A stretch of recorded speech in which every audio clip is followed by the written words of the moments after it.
Let's talk about some differences of the political parties. First of all, you have one side that is liberal or progressive, the left, and another that is more conservative, the right. If you are somebody who is liberal or progressive, here's what that means. It means you think that because there's been a lot of bad things in the past, there have been a lot of bad things in the past. There's been oppression, there's been inequality, there have been wars that didn't have to happen, etc.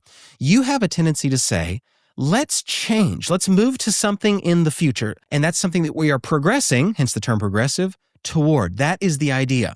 Okay? If you're a conservative, you say what worked in the past is what's going to work in the future. In fact, the past worked great. That's how we got to today. Yes, it wasn't perfect. Yes, there were a lot of bad things that happened, but we don't want to just jettison that.